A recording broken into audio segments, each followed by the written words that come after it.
নমস্কার। যুক্তি তর্ক সঙ্গে অর্কই আপনাদের স্বাগত।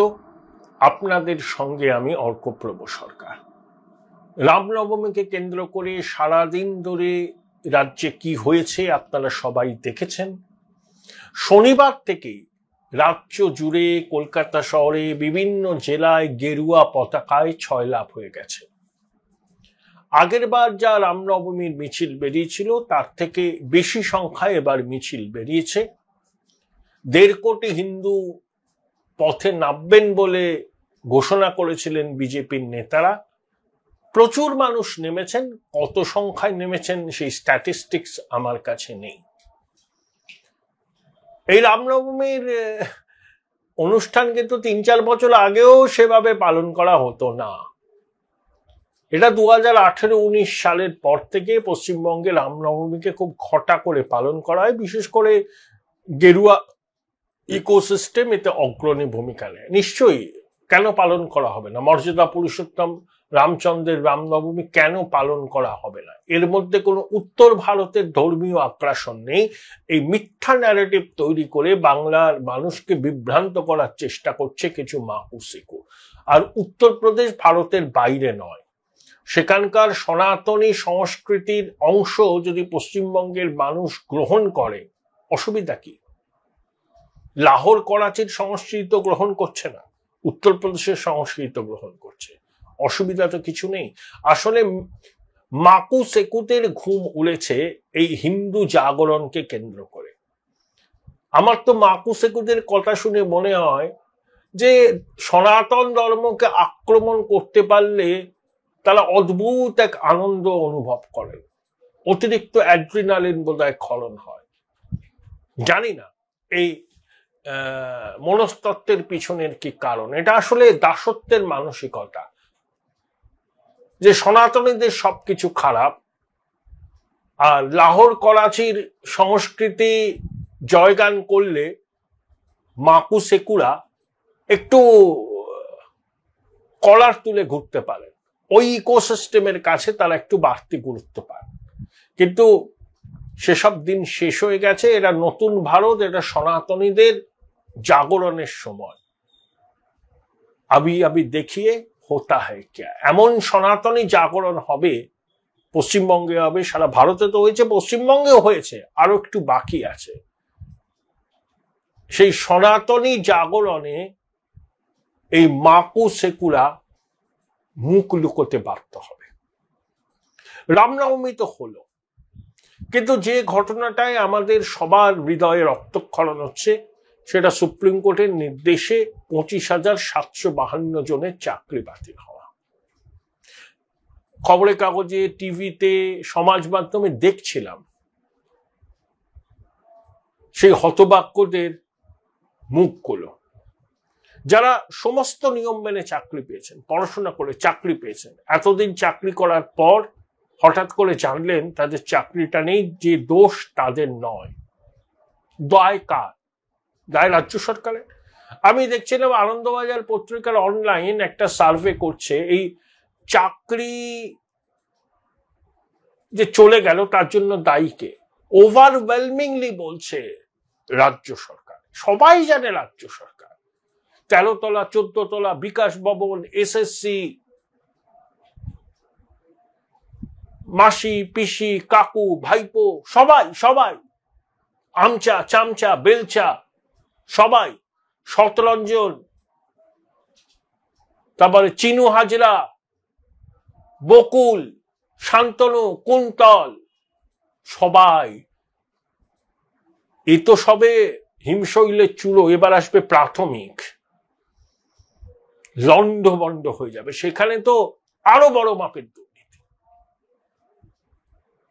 এখানে এমন কোন নিয়োগ হয়নি যেখানে দুর্নীতি হয়নি।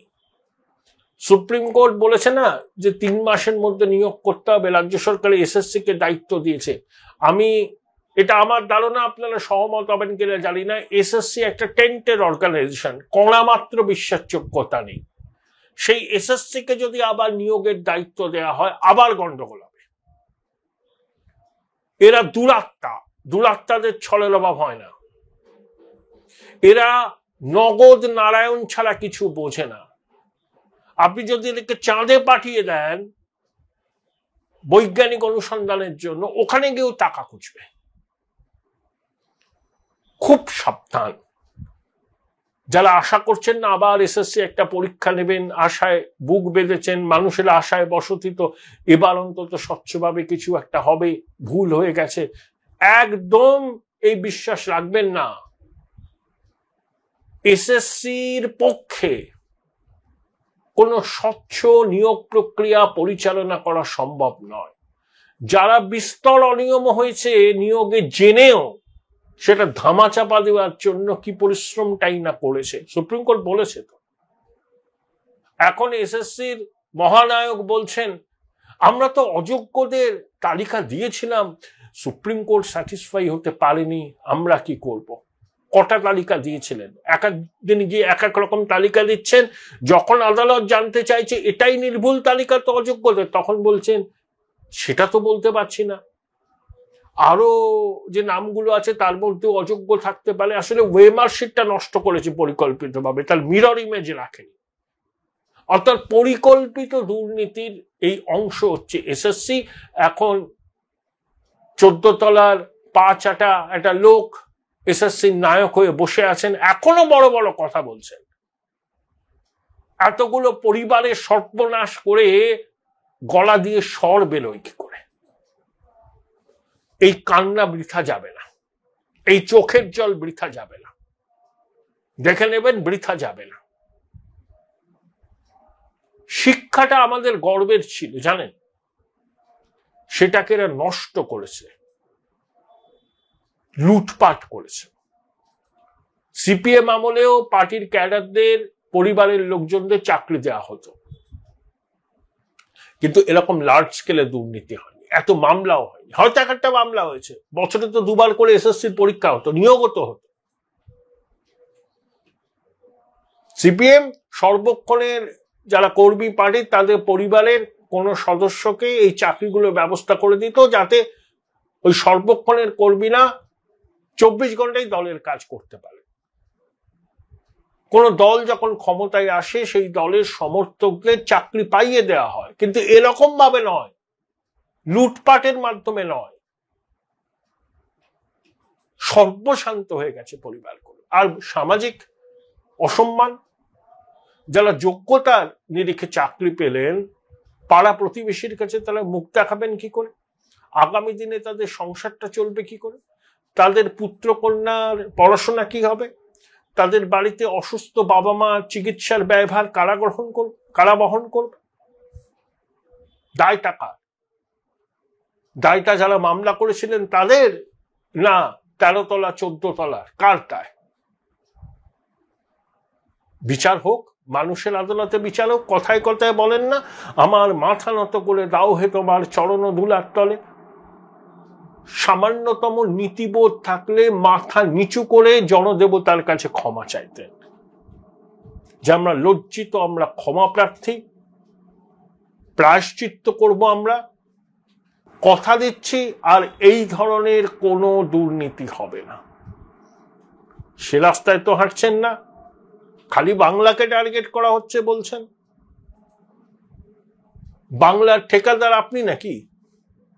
আমরা যারা এই বাংলায় লেখাপড়া করেছি, জন্মেছি, বড় হয়েছি, পঞ্চভূতে এই রাজ্যেই বিলীন হব, এই কলকাতা থেকে হয়তো বিলীন হব, আমাদের কোনো টান নেই, আমাদের কোনো দায়িত্ব নেই, আমাদের কোনো মমত্ববোধ নেই আমাদের রাজ্যের প্রতি, আমাদের সহনাগরিকদের প্রতি।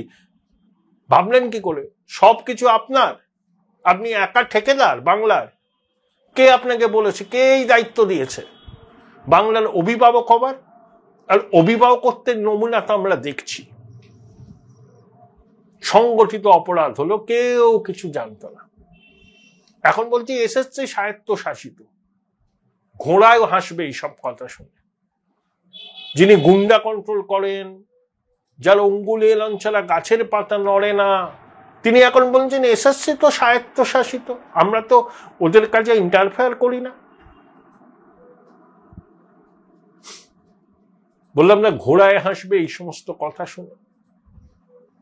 7ই নভেম্বর ভাষণ টাষণ দেবেন, বলবেন পাশে আছি, সাথে আছি, রাজনৈতিক ভাবেও আছি, মানবিক ভাবেও আছি। এটা থেকে আবার পলিটিক্যাল স্কোর করতে চাইছেন। বিজেপি সিপিএম কে এক বন্ধনীতে চাকরি খেয়ে নিয়েছেন। বিকাশ ভট্টাচার্য মামলা করেছিলেন সিপিএম এর সদস্য হতে পারে, রায় তো দিয়েছে সুপ্রিম কোর্ট, তথ্য প্রমাণ তো দেখে সুপ্রিম কোর্ট রায় দিয়েছে। যদি চক্রান্তই করতো বিরোধীরা, তাহলে তো সুপ্রিম কোর্টে সেই চক্রান্ত ধরা পড়ে যেত, সুপ্রিম কোর্ট এরকম রায় দিত না।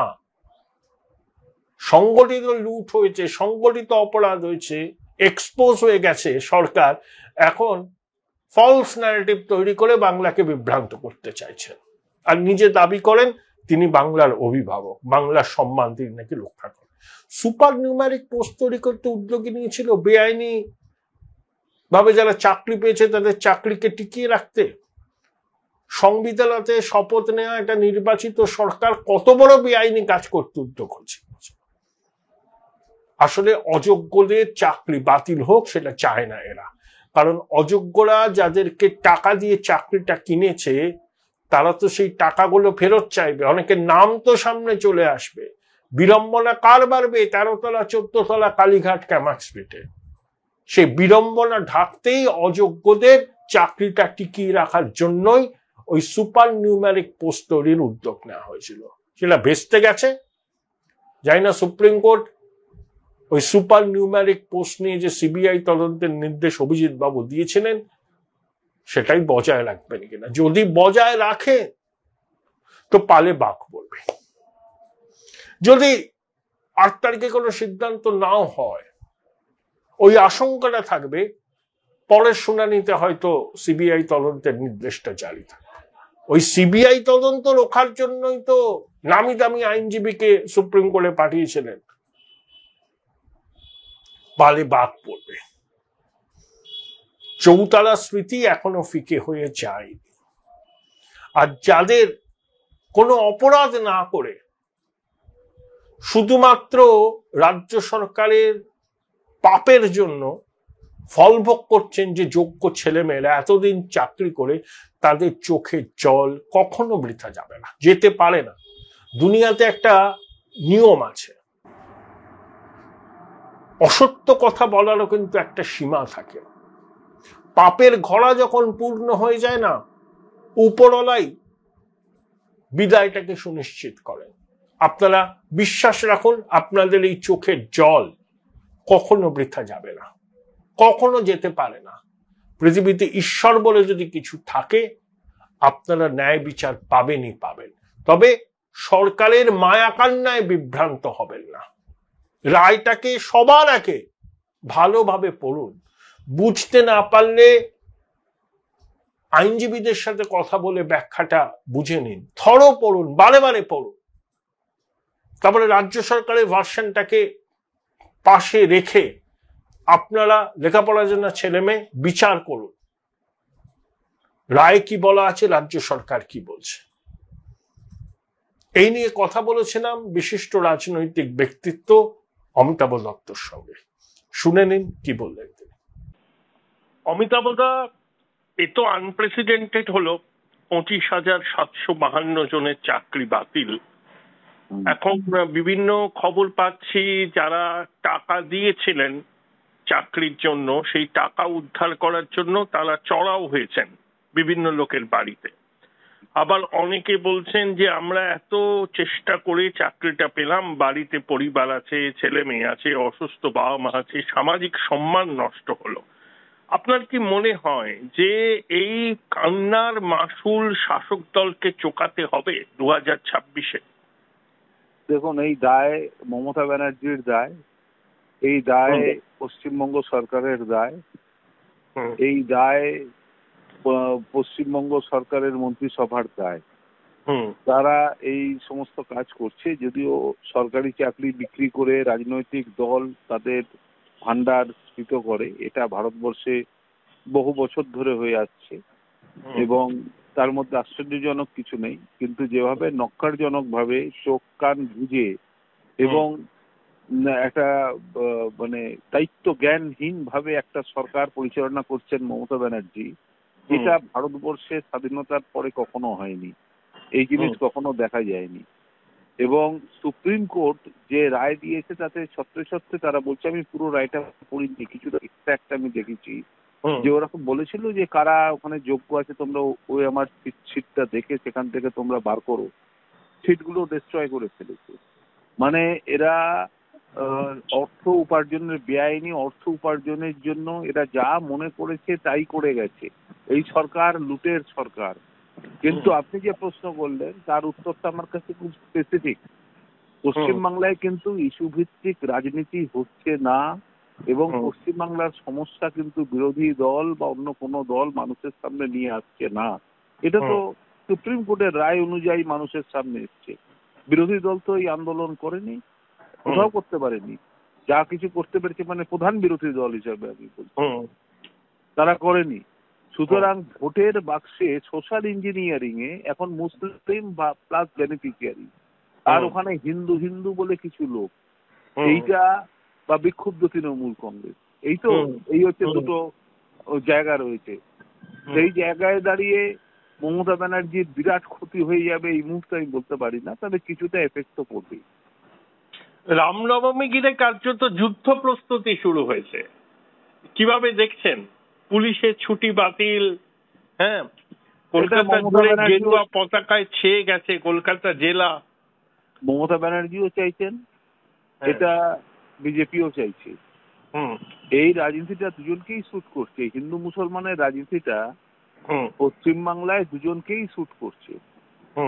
হ্যাঁ, এটা নয় যে এটা কেউ বেশি লাভ হচ্ছে কেউ আরো বেশি ক্ষতি হচ্ছে, এমন কিছু নয়। 2016 সালে মমতা ব্যানার্জির বিরোধী কিন্তু বিজেপি ছিল না, যেটা রেজাল্ট এসেছিল থার্ড, কিছু কিছু ক্ষেত্রে ভেরি পুয়ার থার্ড। সেই জায়গায় 2016-17 পর থেকে রাইজ অফ বিজেপির পিছনে মমতা ব্যানার্জির অবদান নেই। আপনি কিন্তু যদি দেখেন দেখবেন একদম ভিন্ন। ওরা একটা উনি রাস্তায় নেমে চিৎকার আরম্ভ করেছেন, মানে বিজেপিকে মূল বিরোধী রাজনৈতিক শক্তি হিসেবে প্রতিষ্ঠা করার জন্য মমতা ব্যানার্জি আপ্রাণ চেষ্টা করে গেছে, এবং বিজেপিও চেষ্টা করে গেছে যাতে বাম কংগ্রেস ইত্যাদি এই বিরোধী পরিসরটা যাতে না পায়, এটাও তারা দেখে গেছে। তাই জন্য এটা শুট করেছে। রামনবমী তো বাংলায় কোনোদিন হতো না, বাংলায় তো দুর্গাপুজো হয়। আমি হাওড়ার বাসিন্দা, হাওড়া শহরে সব থেকে বড় পুজো হতো একসময় বিশ্বকর্মা পুজো, যেটা সব থেকে বড় পুজো ছিল। তারপরে কালী পুজো, দুর্গা পুজো হতো খুব টিম করে, কয়েকটা নির্দিষ্ট জায়গায় হতো যারা বড় করে পুজো করতো, কারণ দুর্গা পুজো খুব এক্সপেন্সিভ এবং অনেকদিন ধরে হচ্ছে। কোনো পশ্চিমবাংলার কোথাও কার্তিক পুজো হয়, কোথায় জগদ্ধাত্রী পুজো হয়, কোথায় বসন্তী পুজো হয়, বিভিন্ন পুজো হয় পশ্চিমবাংলার বিভিন্ন জায়গায়।